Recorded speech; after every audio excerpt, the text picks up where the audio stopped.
তপন ঘোষের উদ্যোগে মোহাম্মদ রফির ১০০তম জন্মদিন পালন। কিংবদন্তি শিল্পী মোহাম্মদ রফির ১০০তম জন্মদিন পালন হলো সোনারপুর নওজোয়ান সংঘের মাঠে। এই অনুষ্ঠানের মূল উদ্যোক্তা বিশিষ্ট সমাজসেবক তপন ঘোষ। এদিনের এই অনুষ্ঠানে উপস্থিত ছিলেন স্থানীয় কাউন্সিলর কৃষ্ণপদ মণ্ডল, বিশিষ্ট ফুটবলার অমিত ভদ্র, রঞ্জিত মুখার্জি, শঙ্কর বোস, বিশিষ্ট রফি কণ্ঠী, গায়ক প্রদীপ ভট্টাচার্য সহ একাধিক গুণী শিল্পীরা। এদিন কেক কেটে পতাকা ফাটিয়ে অনুষ্ঠানে শুরু হয়। এদিন বহু শিল্পী সমন্বয়ে সঙ্গীত পরিবেশনের মধ্য দিয়ে দিনটি পালন করা হয়। সেদিন দুর্নিবার বাংলার মুখোমুখি হয়ে অমিত ভদ্র বলেন, যেখানে মোহাম্মদ রফির সাথে দেখা হয়েছে তার মধ্যে আছে এখনো ছবি আছে, হ্যান্ডসাম ছিল, আর্টিস্টদের মতো হ্যান্ডসাম ছবি আছে রঞ্জিতের কাছে। সোনারপুরে যে উদযাপন হচ্ছে তপনদা, একদম রফি পাগলা তপনদা, সেই তপনদা উদযাপন করছে, সেই প্রোগ্রামে আপনি আসতে পেরে এক কথায় কি করছেন? এক কথায় যে আমার ভালো লাগছে যে এখানকার এরকম যাকে বলে ডেডিকেটেড লোকেরা আছে।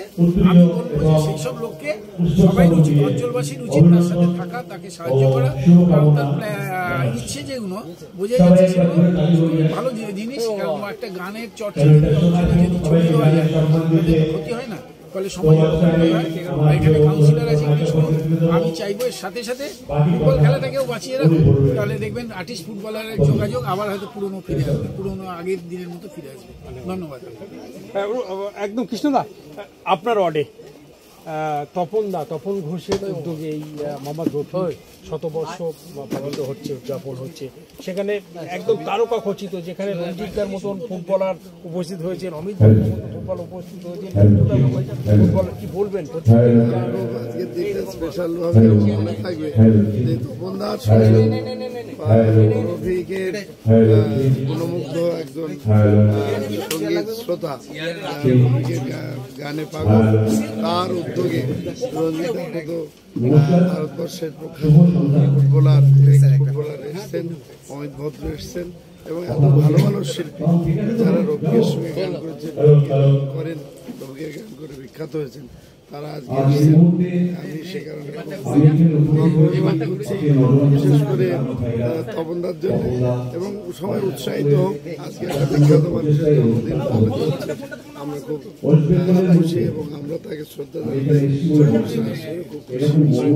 একদম রঞ্জিতা, আপনার সঙ্গে সবার কথা একটা জায়গায় উঠে এসেছে যে রঞ্জিতার সঙ্গে সরাসরি মোহাম্মদ রফির একটা যোগসূত্র ছিল, সেই জায়গা থেকে আজকের দিনটা কতটা স্পেশাল আপনার কাছে? দেখুন, মোহাম্মদ রফির সঙ্গে আমার পরিচয় যেটা বলছেন সেটা অদ্ভুতভাবে একটা খেলার মাধ্যমে। আজকে কৃষ্ণপদবাবু বললেন অমিত তো একটা জুনিয়র, একটা হচ্ছে আজকে আমি যে স্বীকৃতিটা পেয়েছি একজন খেলোয়াড় হিসেবে স্বীকৃতিটা পেয়েছি। আমার জীবনের শুরুটাই কিন্তু আমি নর্থ চব্বিশ পরগনার ছেলে, কিন্তু আমার জন্ম সাউথ চব্বিশ পরগনা, কালিকাপুরে, সোনারপুরের পরের স্টেশন। তো আমার প্রথম ফুটবল, জেলার ফুটবলটাই হচ্ছে সাউথ চব্বিশ পরগনা, আমি সাউথ গড়িয়ারে খেলতে এসেছিলাম।